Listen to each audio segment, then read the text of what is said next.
The last time I saw that basement door, it was already half buried behind plastic sheeting and orange safety tape. The building stood empty, windows punched out, the front steps dusted with gray grit like powdered bone. A demolition crew was staging in the lot, hard hats, clipboards, a portable light tower humming like a giant insect. And there I was, 30-something, hands in my jacket pockets, pretending I had a normal reason to be there. Like I was sentimental. Like I wanted a final look at the place where I'd once watched late-night sitcoms and burned frozen pizza and told myself I'd move next year. But I wasn't there for that. I was there because of a door. A thick iron door in the basement, on a row where there should have been 18 storage rooms. One for each apartment, but there were 19. Nobody could ever give a straight answer about why. The foreman glanced at me and said, "You used to live here?" "Yeah," I said. My mouth tasted like pennies. "Back when it was still standing." He laughed, casual. "We gotta clear all the spaces before we drop it. City wants it documented. You know how it is." I nodded like I knew how it was. Behind him, down the stairs, past the dim corridor, was the spot. Even now, even with the building empty and the lights on and 3 guys nearby, I could feel it, like a cold finger pushing between my ribs. That same old pressure in my chest that used to hit the second you came around the corner and saw the door. I hadn't thought about it for years, or I told myself I hadn't. Then the foreman said, "There's a weird extra room down there, locked up with some farm lock. We're gonna pop it." A simple sentence. Normal words. But my skin tightened, and for a second I couldn't hear anything except my own blood. If you're listening to this and you're thinking, "So what? It's a locked door in a basement." I get it. I really do. I thought the same thing, right up until the night I heard something on the other side decide it was done waiting. I lived in that building during a stretch of my life when everything felt temporary. Not bad, not great, just in between. I was working at a print shop on the edge of town, the kind of place that smells like paper dust and warm toner. Long shifts, cheap coffee, and a supervisor who called everyone champ, like it was his job. The building itself sat in an older part of a mid-sized American city. Brick, 3 stories, 2 entrances, 18 apartments total. You'd miss it if you weren't looking.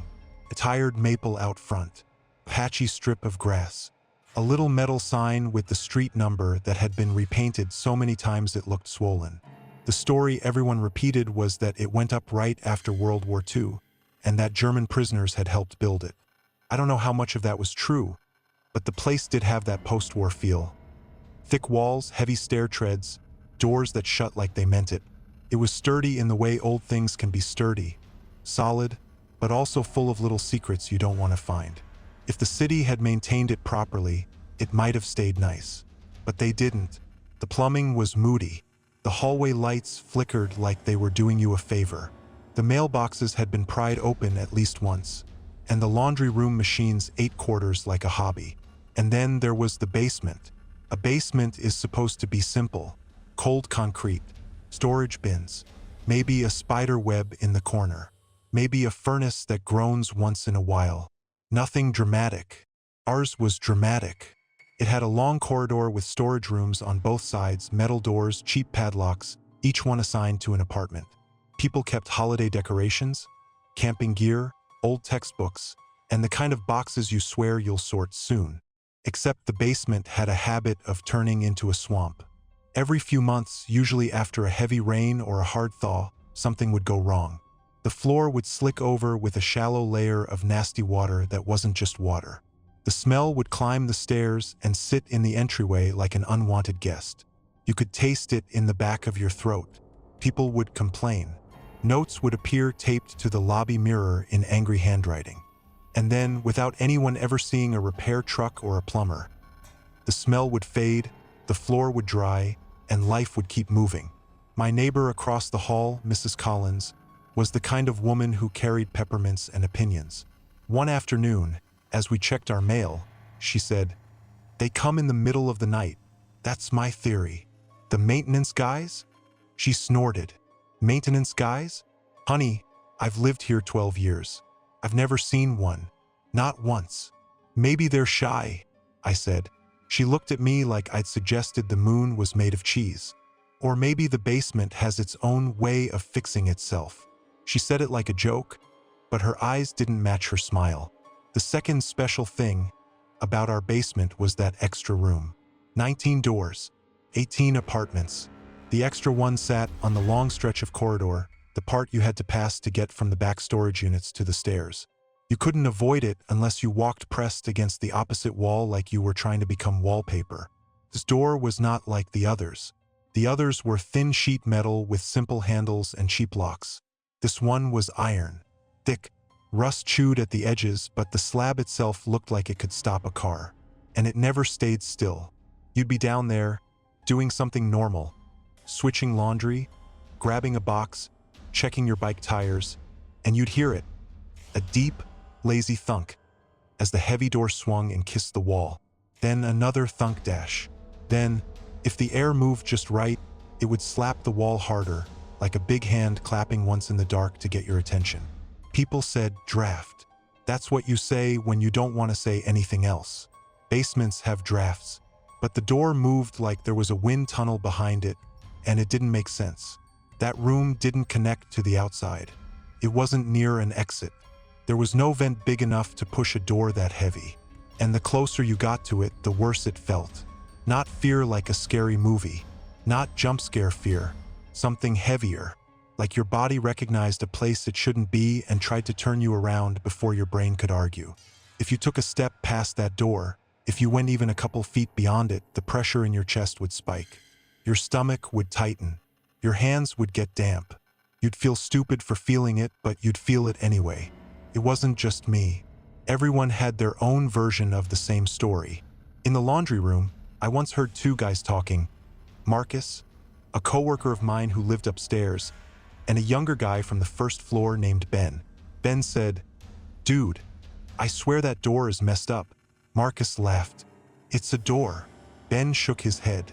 "Nah, like, I walked by it last night and it felt like my ears popped. Like when you go up a mountain." Marcus raised his eyebrows. "You got allergies."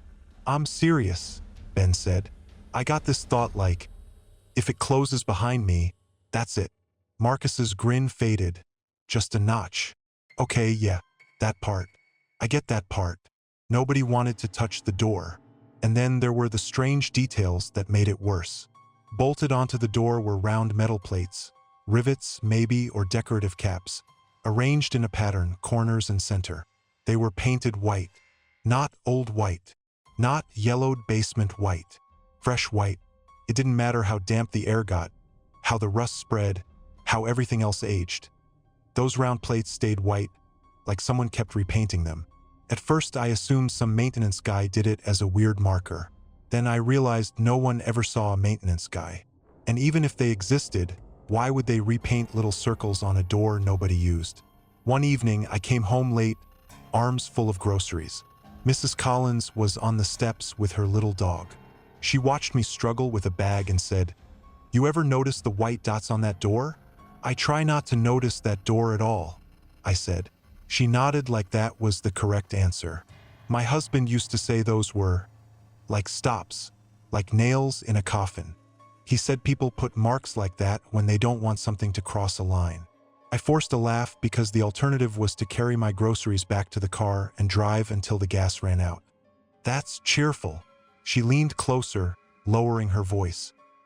"He also said the building wasn't finished the way it was supposed to be. Like they closed something up in a hurry. German prisoners, right?" I said, trying to make it sound like a History Channel fact. Mrs. Collins's dog sneezed. Mrs. Collins didn't smile. "Whatever hands built it," she said. "They built that door like they meant it. We lived like that. Everyone pretending the door was just a door while also giving it space like it was a sleeping animal. Then Uncle Freddie decided he'd had enough. Uncle Freddie, Freddie Novak technically, lived on the first floor. He was older, maybe late 50s, with a belly that suggested he'd once been strong and just never stopped eating like he still was. He wasn't mean. He wasn't loud. He was one of those guys who would help you carry a couch up the stairs, then tell a story that went nowhere, then laugh at his own punchline. He also drank too much sometimes, in that sad, familiar way some people do when life didn't turn out the way they hoped. The thing about Freddie was, When he had a few drinks, he got energetic. Not reckless, just busy, like he needed a project to keep his hands from shaking. One Saturday afternoon, I came down to the basement to grab my toolbox. Freddie was already there, standing in front of the extra door with a cigarette hanging from his lips. He had a small welding rig set up like he was about to fix a fence. I stopped short. What are you doing?" He turned, eyes bright. "Fixin' a problem, that's what. You hear this thing slam all night? Boom, boom, like it's mad at the world." "It's a draft," I said, because that was what you said.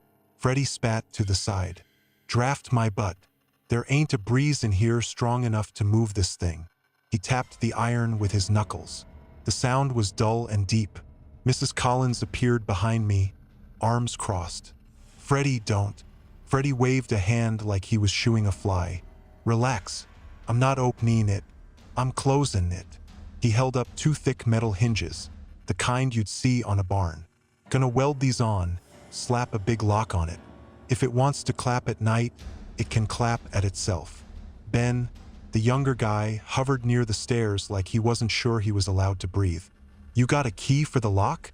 Freddie grinned. "Key? I ain't giving nobody a key. That's the point." "That's not how locks work," Ben said. Freddie shrugged. "Then it stays locked." Mrs. Collins looked at me, then at the door, then back at me. "It's going to make it angry," she murmured. Freddie laughed, a big warm laugh. "Angry? It's a room, ma'am." But his laugh got thinner at the end, like even he didn't fully believe himself. He did the work, too. I'll give him that. The welds were solid. The hinges looked like they belonged on a safe. He looped a massive padlock through the metal hasp and snapped it shut with a final click that echoed down the corridor. We all stood there a moment, listening. No slam, no thunk dash. The air felt quieter, like someone had turned off a radio that had been hissing in the background for years. Ben exhaled like he'd been holding his breath since childhood. "Thank you," he said. Freddie gave a mock bow. "You're welcome, citizens." That night, for the first time since I'd moved in, I went to bed without imagining that door swinging open and shut in the dark. And then came Friday.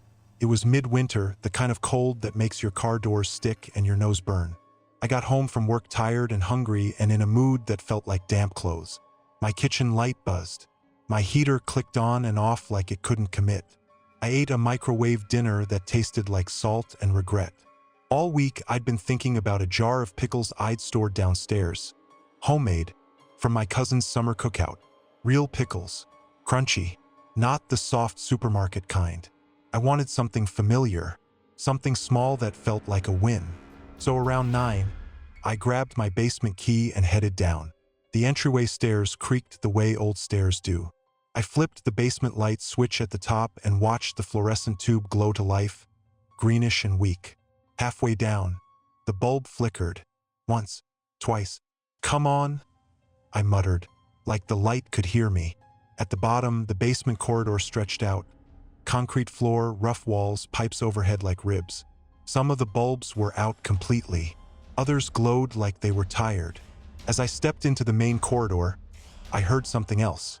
Not in the basement. Outside. A deep dragging sound, like something heavy being pulled across a hard surface. Slow, deliberate, then a pause, then another scrape. I stopped and listened, head tilted. The sound felt far away, like it was behind the building or out in the alley. I told myself it was a garbage bin. Plow blade, somebody moving furniture. Normal city noises. Then it stopped. The silence that followed was so clean it made my ears ring. I walked faster. My storage room was at the far end, 5 meters down the short corridor, around the corner, then 20 meters along the long stretch. The extra door was on that long stretch. I avoided looking at it out of habit, even though it was locked now. Even though Freddie had fixed it. When I reached my storage door, I unlocked it and stepped inside. The air was colder in there, and it smelled like dust and old cardboard. My shelves held jars and boxes and a rolled-up rug I'd never used. I started moving jars around, looking for the one with the right lid color. I found a jar of green beans, a jar of peach jam, a jar of something I couldn't identify because the label had smeared. No pickles. I leaned closer to the shelf, squinting. My phone buzzed in my pocket. Tyler, my friend across town, texting me something dumb. I ignored it. I kept searching, and I got so focused on it, on the simple, stupid task of finding pickles, that I didn't notice how quiet everything else had become, until I heard the first tap. It was faint, like a knuckle on a wall. I froze with my hand on a jar. Another tap, then a pause, then a soft, dull bump, like someone testing something heavy. I held my breath. I listened so hard my jaw hurt. The sound wasn't coming from above me or behind me. It wasn't from the pipes. It wasn't from another storage room. It was down the corridor, from the direction of the extra door. Y whisperat, no.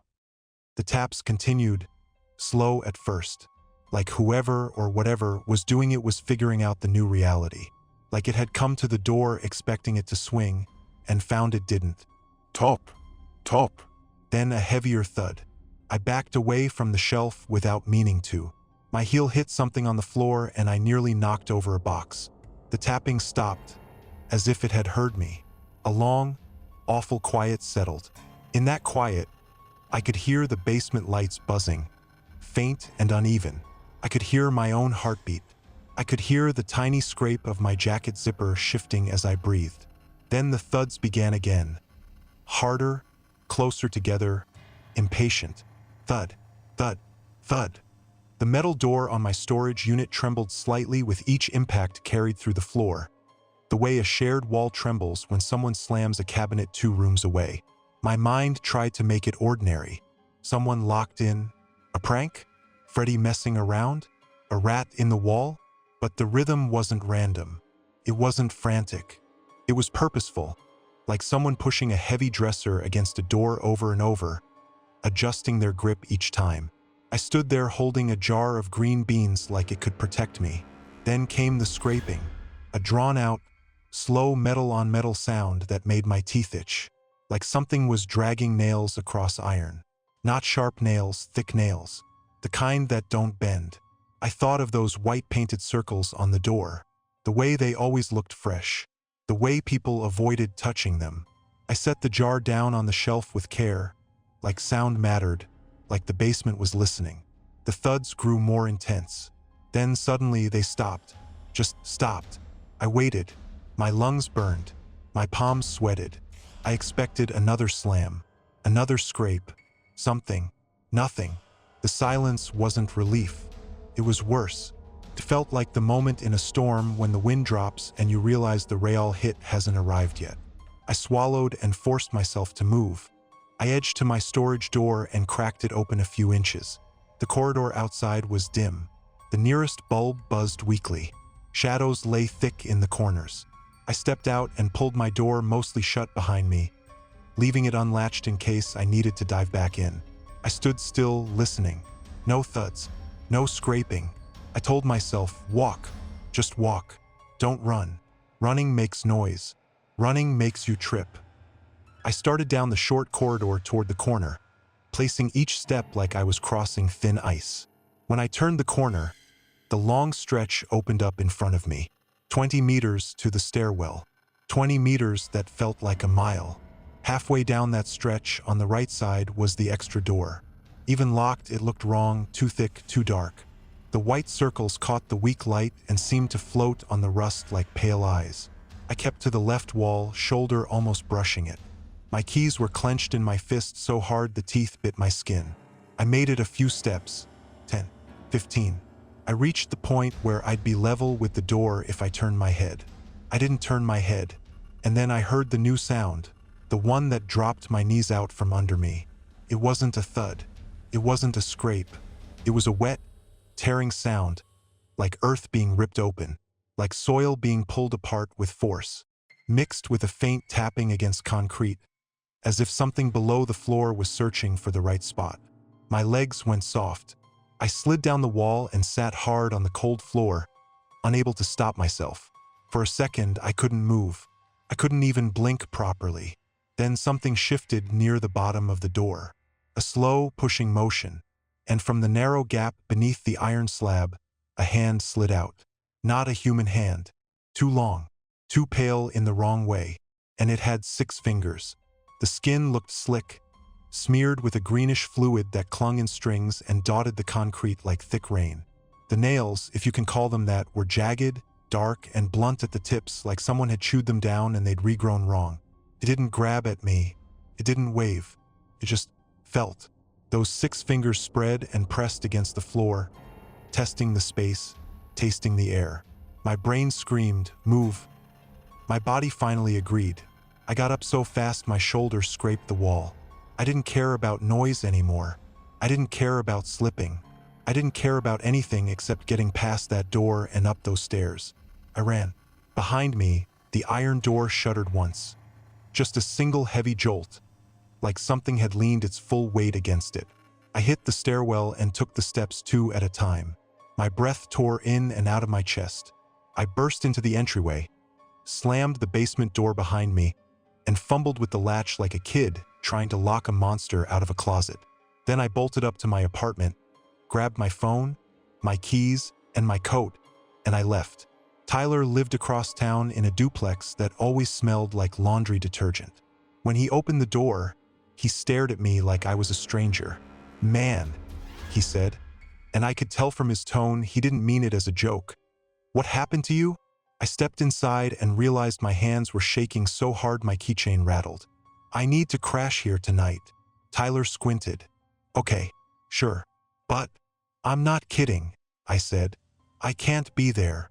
He watched me for a beat, then nodded and moved aside. "Come in. Sit. You want water?" I sat on his couch and tried to breathe like a normal person. Tyler handed me a glass. "Talk." So I did. Not the full thing at first. Just the basics. The extra door. Freddy's lock. The sounds. The hand. When I said, 6 fingers, Tyler let out a short laugh. One of those automatic laughs people do when something doesn't fit in their world. Then he saw my face and the laugh died.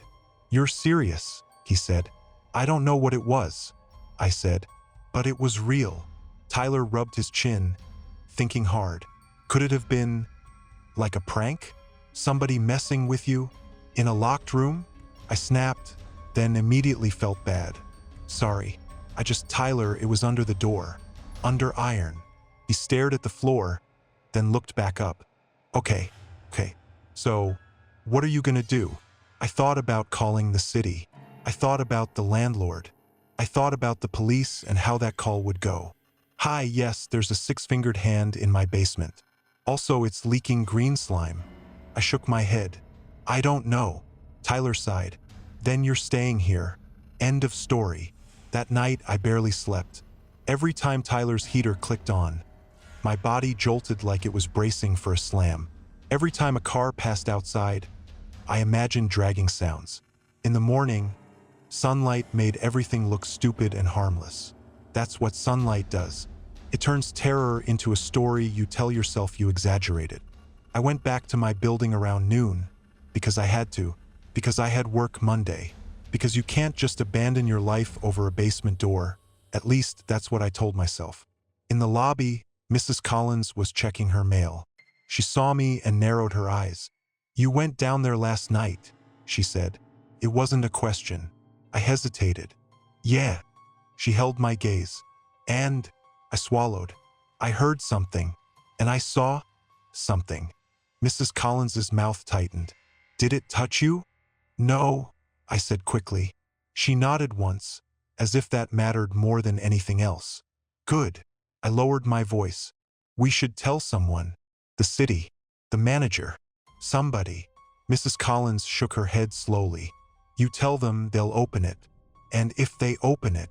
She didn't finish. She didn't have to. Later, in the parking lot, I ran into Freddy. He was carrying a bag of groceries, humming softly, like nothing in the world could surprise him. "Freddy," I said, "about that lock." He grinned. "Still there. Still quiet. You're welcome." I stepped closer. "It wasn't quiet last night." His grin faltered. "What do you mean?" "I was down there," I said, keeping my voice steady. "I heard banging, scraping, and something came under the door." Freddy stared at me like he was deciding whether to laugh or get mad. Under the door. Yeah. He shifted his bag, suddenly uncomfortable. Rats can do weird stuff. This wasn't a rat, I said. Freddy's eyes flicked away. You sure you weren't just spooked? Basement's creepy. Everyone gets spooked. I wanted to grab him by the sleeve and drag him down there and make him look. But the thought of being in that corridor again made my stomach roll. So I said, just don't mess with it.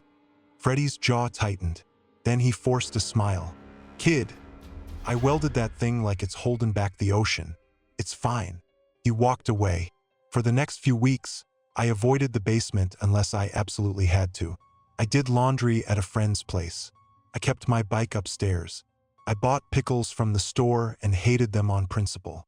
Sometimes, late at night, I'd stand in my kitchen with the lights off and listen. If the basement door slammed, I'd hear it through the building. If someone was down there, I'd hear footsteps. If the extra door moved, I'd hear that deep clap. But after Freddy's lock, there was nothing. No slams. No tunks. That should have made me feel better. Instead, it felt like the building was holding its breath. Months turned into years. My job changed. My hairline did what hairlines do. People moved in and out. Mrs. Collins eventually left to live with her sister. Ben got married and moved to a townhouse. Freddy stayed, looking older each time I saw him, his projects smaller, his humor quieter. And then the city decided our block was prime development. They wanted new condos, new storefronts, clean lines, and fresh paint. Our old brick building, sturdy, tired, full of drafts and secrets, was marked for demolition. We got notices, meetings, paperwork, moving dates. People argued in the lobby. Some cried. Most just got tired. I moved out on a gray afternoon, loading my car in silence. I didn't go into the basement to check my storage room. Couldn't. I left a few things behind and told myself they weren't important. Weeks later, when the building was empty, I got a call from Marcus, the coworker who'd once laughed at the door. They're doing final checks, he said. Inspectors. They have to open everything. My throat went tight. Everything. Basement rooms too, Marcus said, including that weird one. I didn't tell him why my hands started shaking. I just said, let me know what happens.